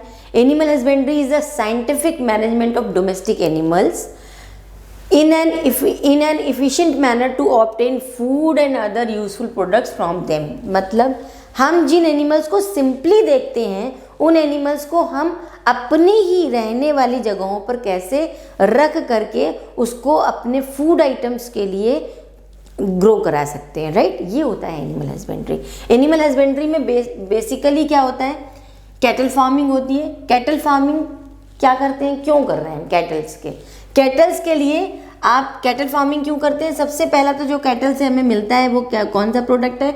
Milk, right. गेटिंग मिल्क लेने के लिए, प्लस प्लगिंग फील्ड्स, खेत होते हैं बड़े बड़े, उनको जोतने के लिए हमें कोई चाहिए तो बैल यूज़ करते हैं, उसके लिए चाहिए। बुलक कार्ट फॉर ट्रांसपोर्टेशन, हालांकि अब ये बहुत कम हो गया है, अब ट्रांसपोर्टेशन बुलक कार्ट से नहीं होता है, लेकिन फिर भी अभी बहुत सारे ऐसे प्लेसेस हैं, बहुत सारे ऐसे एरियाज़ हैं जहाँ पर सिंपली बुलक कार्ट से ही आप सारी चीज़ें ट्रांसपोर्टेशन के लिए यूज़ होती हैं, जो स्पेशली इंटीरियर्स जितने एरिया हैं उनमें यूज़ होती है, ठीक। कैटल कौन कौन से यूज़ होते हैं?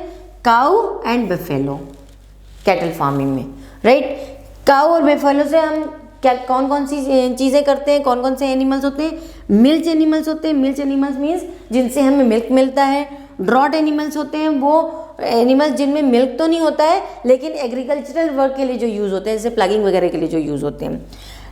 एंड लैक्टेशन पीरियड क्या होता है? लैक्टेशन पीरियड में बेसिकली वो पीरियड होता है जो कि the period of milk production between birth of a young one and the next pregnancy is known as lactation period, ठीक।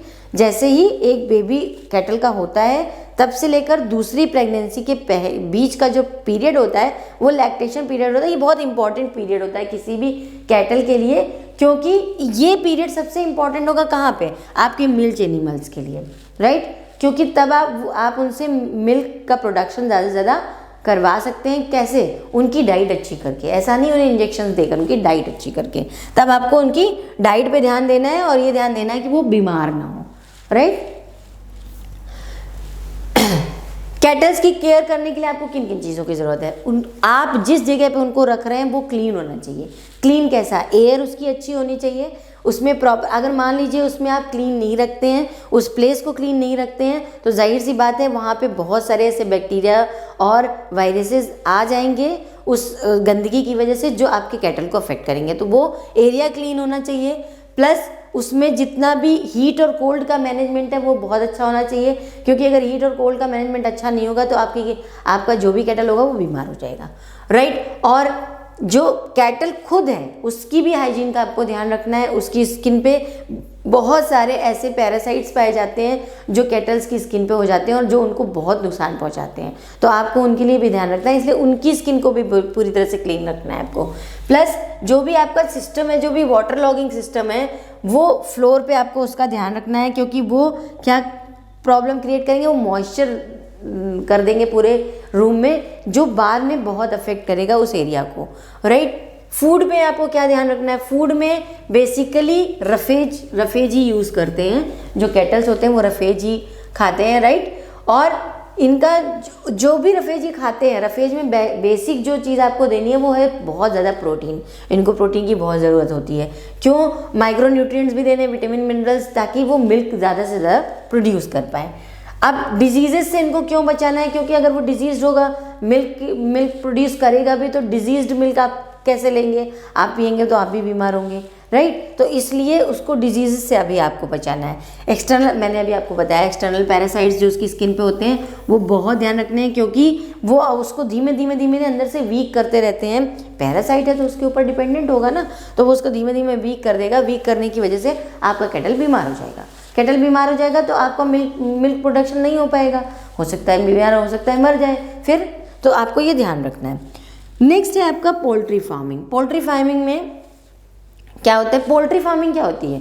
जितने भी जो एग लेइंग जितने भी आपके एनिमल्स होते हैं उनको जब हम रख करके उनको पालते हैं, that is known as poultry farming.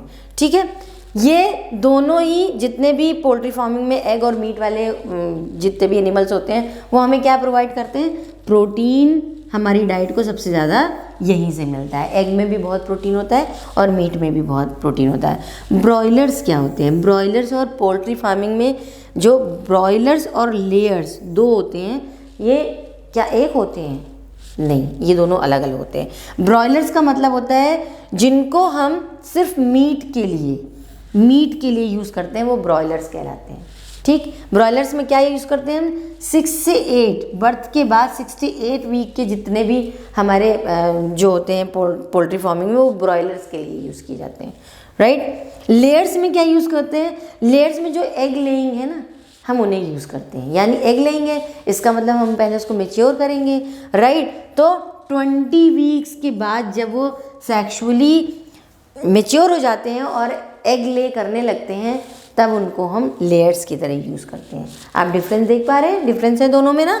तो दोनों ही आप यूज़ क्या कर रहे हैं? यूज़ आप एक ही चीज़ कर रहे हैं, मतलब स्पीशीज सेम यूज़ कर रहे हैं, लेकिन सिर्फ उनकी एज का फ़र्क है। आप मीट्स के लिए यूज़ करते हैं 6 to 8 वीक्स के, जबकि आप एग्स के लिए यूज़ करते हैं 20 वीक्स वाले, राइट, मेच्योर वन। ब्रॉयलर्स और लेयर्स जो होते हैं दोनों ही क्रॉस ब्रीड ज़्यादा बेटर इसलिए माने जाते हैं क्योंकि जो क्रॉस ब्रीड होते हैं वो उसकी यील्ड बढ़ा देते हैं, चाहे वो आपका एग का पोर्शन हो, एग का साइज़ हो, चाहे वो मीट का साइज़ हो, दोनों ही बढ़ा देते हैं। अब आपको ध्यान क्या रखना होता है इसमें, जब आप इसमें कर रहे होते हैं तो ध्यान क्या रखना होता है कि जो भी हैन आप यूज़ कर रहे हैं, राइट, ब्रीडिंग के लिए, उसमें ये 3 बेसिक प्रॉपर्टीज़ हैं जो होनी चाहिए। ठीक है, कौन कौन सी? पहली होती है आपकी जो चिक है उसकी जो क्वालिटी है वो बहुत अच्छी होनी चाहिए। चिक की जो क्वालिटी है वो बहुत अच्छी होनी चाहिए, यानी वो लो क्वालिटी का नहीं होना चाहिए। मेंटेनेंस इसका कम पड़े, यानी आप ऐसी कोई चीज़ ना ले आएँ, ऐसी कोई स्पीशी ना उठा लाएँ जिसके जो बहुत ज़्यादा मेंटेनेंस मांग रहा हो। वो आप उसके ऊपर पर डे 1000 रुपये खर्च कर रहे हैं और वो आपको अल्टीमेटली दे रहा है 100 रुपये, तो वो आपके लिए घाटे का सौदा हो जाएगा, राइट। ब्रीडिंग जो होती है वो ड्वार्फ ब्रॉयलर्स के लिए की जाती है, ड्वार्फ ब्रॉयलर्स के लिए, क्योंकि इनमें मीट ज़्यादा होता है तो इनकी साइज़ से हमें बहुत बड़ा नहीं चाहिए, ड्वार्फ ही ब्रॉयलर होगा, बट मीट का पोर्शन उसमें ज़्यादा होगा। ठीक है, क्लियरली ये आई थिंक ये इतने सारे पॉइंट आपको सारे क्लियर हो गए हैं। Now coming to the next point, that is fish production. Fish production क्या है? फिश प्रोडक्शन का मतलब ये नहीं है कि सिर्फ आप फिश को ब्रीड करा रहे हैं, प्रोड्यूस कर रहे हैं, नहीं, उसके भी डिफरेंट तरीके होते हैं। आपको फिश नेचुरली भी मिल जाएगी, लेकिन जब आप उसको किसी एक प्लेस पे प्रोड्यूस करते हैं, उसकी डिफरेंट वैरायटीज़ क्रॉस ब्रीड करा के यूज़ करते हैं, तो हम उसे फिश प्रोडक्शन कहते हैं, राइट। फिश प्रोडक्शन बेसिकली 2 तरीके के होते हैं। कौन कौन से? फाइंड फिश प्रोडक्शन या ट्रू फिश प्रोडक्शन। ये क्या चीज़ है? Production and management of cartilaginous and bony fishes. जो कार्टिलेजिनस और बोनी फिशेज होती हैं उनका प्रोडक्शन और मैनेजमेंट जो होता है वो कहलाता है आपका फाइंड फिश प्रोडक्शन या true fish production, right. Next है आपका अनफाइंड फिश प्रोडक्शन। अनफाइंड मतलब शेल फिश जो होती हैं, जैसे प्रॉन्स हो गई, मोलस्क हो गए, इनका जो प्रोडक्शन है ये कहलाता है आपका अनफाइंड फिश प्रोडक्शन, राइट। सो फिशिंग बेसिकली, फिशिंग के लिए 2 बेसिक तरीके होते हैं जो यूज़ किए जाते हैं। एक फिश को पकड़ना, कहाँ से? वाटर बॉडीज से। डायरेक्ट अगर आप वाटर बॉडीज से फिश को पकड़ना चाहते हैं तो that is known as capture fishing. ठीक है, नेचुरल वाटर बॉडीज से आपने उनको कैप्चर कर लिया। And second one is culturing. आप अगर उसको कल्चर कर रहे हैं, कल्चर करने में आप उसका एक्वा कल्चर कर सकते हैं, आप उसको मैरी कल्चर कर सकते हैं, राइट। एक्वा कल्चर का मतलब होता है छोटे छोटे छोटे छोटे आपने पॉन्ड्स बना लिए, उसमें आप फिश प्रोडक्शन कर रहे हैं ब्रीड करा के, राइट। मैरी कल्चर का मतलब होता है जब आप उसको ओशियंस, रिवर्स, लेक्स, पॉन्ड्स इन सब में जब करते हैं तो हम उसको बेसिकली जब हम ओशियंस में करते हैं तो उस एक्वा कल्चर को हम मैरी कल्चर कहते हैं, राइट। मेराइन फिशिंग क्या होती है? मेराइन फिशिंग में जो फिश प्रोडक्शन है वो पॉन्ड्स, रिवर्स या रिजर्वॉयर्स में, पॉन्ड्स, रिवर्स या रिजर्वॉयर्स में यूज होती है, राइट। तब हम उसको मेराइन फिशिंग कहते हैं। सबसे जो पॉपुलर मेराइन फिशिंग होती है वो होती है पॉम्फ्रेट, टूना की और बॉम्बे डक की, राइट। सबसे ज़्यादा आप ये कह सकते हैं कि सबसे ज़्यादा फेवरेट होती है लोगों की, राइट। कुछ कॉस्टली फिशेस होती हैं जैसे कि नलेट्स, प्रॉन प्रॉन का एक्सपोर्ट बहुत महंगा होता है, प्रॉन बहुत ज़्यादा महंगा बिकता है, ऑयस्टर बहुत महंगा बिकता है, सीवीड जो, right. So now coming to the inland fishing. Inland fishing में क्या होता है, जब हम फ्रेश वाटर में करते हैं ना फिशिंग का कल्चर तो हम उसको इनलैंड फिशिंग कहते हैं। जैसे पॉन्ड्स में हो गया, रिवर्स में हो गया, लेक्स में हो गया, रिजर्वॉयर्स में हो गया, राइट। ब्रैकिश वाटर में हो गया, जैसे इस्चरीज जो होती है ना, इस्चरीज वो ब्रैकिश वाटर होता है ना, उसमें जब हम करते हैं। इस्चरीज क्या होती हैं? दो पार्ट्स, जब जो समुद्र के पार्ट की दो घाटियों का पार्ट मिलता है, वो जो पार्ट होता है वो सबसे ज़्यादा बायोडाइवर्सिटी का पार्ट माना जाता है, वो इस्चरीज कहलाता है, right. Composite fish culture. Composite का नाम ही आपको समझ में आ रहा होगा। कंपोजिट का क्या मतलब है? बहुत सारी वेराइटीज, 5 से 6 वेराइटी जब आप एक ही पॉन्ड में ग्रो मतलब कल्चर कर रहे होते हैं तब आप उसको कहते हैं कंपोजिट फिश कल्चर, राइट। ये 5-6 वेराइटीज में आपको सिलेक्ट क्या करना है, उनका फूड का रिक्वायरमेंट ऑलमोस्ट सेम होना चाहिए, नहीं तो क्या आप अलग अलग फूड डालेंगे। दूसरा, कोई भी एक स्पीशी दूसरी स्पीशी के लिए पैरासाइट नहीं होनी चाहिए। अगर एक स्पीशी दूसरी स्पीशी के लिए पैरासाइट होगी तो वो एक फिश दूसरे फिश को ही खाने लगेगी। सो examples of composite fish culture, basically क्या क्या आप इसमें कल्चर कर सकते हैं? काटला कल्चर कर सकते हैं, रोहू कर सकते हैं, मृगल्स कर सकते हैं। मृगल्स में जो कॉमन कार्प्स होती हैं वो कौन सी होती हैं? मृगल्स में जो बॉटम पे फीड करती हैं वो, उनको आप कर सकते हैं, राइट। और रोहू कौन सी होती हैं? जो मिडिल पार्ट, वाटर के जो मिडिल पार्ट में रहती हैं, आप उनको कर सकते हैं। काटला को कर सकते हैं जो अपर पार्ट में रहती हैं। मतलब आप एक जोन डिविजन्स कर सकते हैं और एक साथ इनको कल्चर कर सकते हैं, राइट। फिशिंग के जो एडवांटेजेस हैं वो क्या है? बेसिकली जो आप मेन फिशिंग करते हैं उसमें आपको कंपोजिट फिश कल्चर करना चाहिए, क्योंकि उसका बेसिक एडवांटेज ये होता है कि आप ईल्ड एक ही बार में आपको 3 डिफरेंट वैरायटीज़ की ईल्ड मिल सकती हैं, तो वैरायटी आपकी ईल्ड बढ़ जाती है, राइट। प्रॉब्लम्स क्या होती हैं फिशिंग में? फिशिंग में बेसिक जो प्रॉब्लम होती है वो उसके एग लेइंग की होती है। फिश एग ले करती है, राइट, मानसून में करती है, तो उसमें ग्रोथ की प्रॉब्लम आ जाती है। कभी कभी उसके जो एग्स होते हैं वो ख़राब हो जाते हैं, कभी कभी कुछ और प्रॉब्लम्स हो जाते हैं, जिसकी वजह से सिर्फ मानसून में वो एग ले करेगी। उस प्रॉब्लम से हटने के लिए हार्मोनल इंजेक्शंस दिए जाते हैं, हार्मोनल स्टिमुलेशंस किए जाते हैं, जिनसे आप उनका रिप्रोडक्शन किसी भी टाइम में करा सकते हैं, right. Bee keeping is another process जिसके थ्रू आप अपना बीज को कल्चर करके उनसे आप प्रोडक्ट्स ले सकते हैं। बी का कल्चर करते हैं, इसका मतलब हनी बी का कल्चर। हनी बी के कल्चर से हमें क्या मिलता है? शहद मिलता है, राइट। तो शहद के लिए जो बीज होती हैं उसमें आपको सबसे ज़्यादा इम्पॉर्टेंट ये होता है कि आप ये देखें कि आप किस बी को कल्चर करेंगे, क्योंकि किस बी को कल्चर करेंगे तो वो ज़्यादा हनी प्रोडक्शन कर सकती है, राइट। एक ये देखना, दूसरा ये बहुत इंपॉर्टेंट होता है देखना कि आप उनको किस तरीके से कल्चर करें, उनका इन्वायरमेंट बेसिकली क्या हो, ताकि जो उनके हाइव्स बनते हैं जिनमें वो प्रोड्यूस करती हैं हनी, वो हाइव्स जितने अच्छे और जितने हेक्सागोनल बनेंगे वो उतने अच्छा हनी प्रोड्यूस कर सकती हैं, right. Apiary, what is the apiary? Basically apiary the setting up of a number of bee hives in desirable location in a systematic manner, that is known as apiary.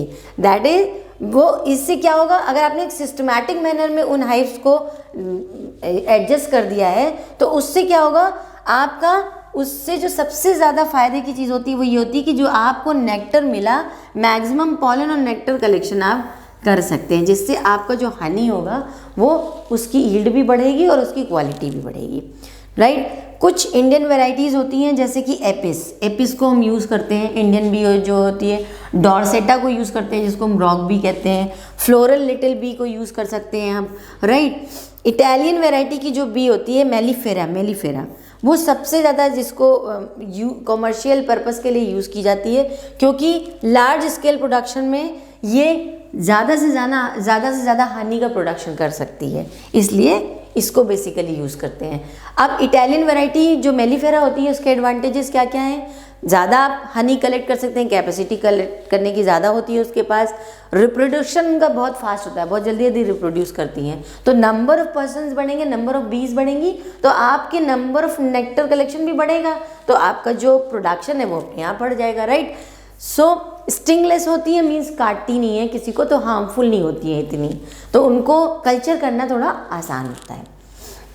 Hives में ज़्यादा देर तक रहती हैं, means बाहर नहीं घूमती, hives में ज़्यादा देर तक स्टे करती हैं। हनी एग्जैक्टली क्या है Honey, it is a dense sweet liquid means आपने देखा होगा अगर हनी डिफरेंट काइंड्स के हनी प्रोड्यूस किए जाते हैं, राइट, उसके लिए आपको डिफरेंट कल्चर्स पे डिपेंड होना पड़ता है और डिफरेंट कल्चर्स करने भी पड़ते हैं, राइट। डेंस स्वीट लिक्विड होता है।